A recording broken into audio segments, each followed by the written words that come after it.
Every moment of your life, you're answering 3 questions. First question is, what are you going to focus on? So the most powerful decision we make, and most of us don't make it consciously, is what are we going to focus on?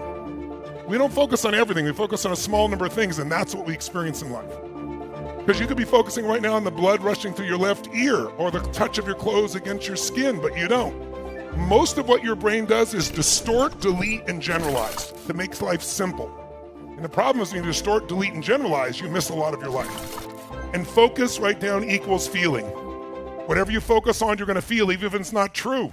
If I asked you, there are 2 things you could focus on, what you have or what's missing. Which one do you spend more time focusing on?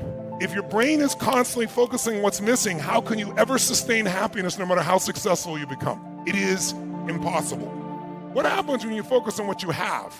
You feel alive. You feel no scarcity. You feel joy. How many of you have lots of things in your life that if you focused on it, you could feel grateful for, you could feel excited about? How many got lots of things like this now? Say I.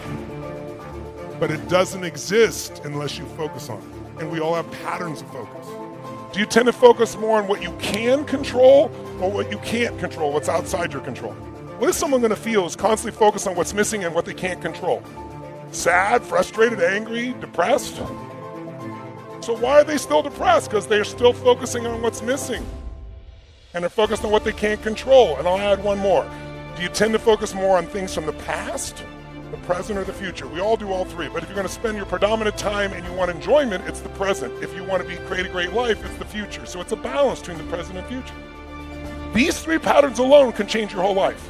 The second question is, what does this mean? Because the minute you focus on something, you have to give it a meaning. Is this the end or the beginning?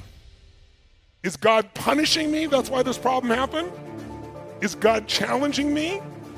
Or is this problem a gift from God?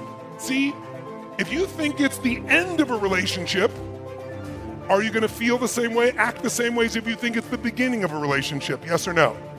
No. The meaning changes the answer to the third question, which is, what am I going to do? Because meaning equals emotion. Whatever you give a meaning, you're going to have a feeling. If you think God is punishing you, you're going to have a very different feeling from that meaning than you think God is challenging you or this problem is a gift from God. These 3 questions are happening every moment of your life. And if you're not careful, they take control of you. We are the people that create the quality of our lives. We got to change what's going on here and here.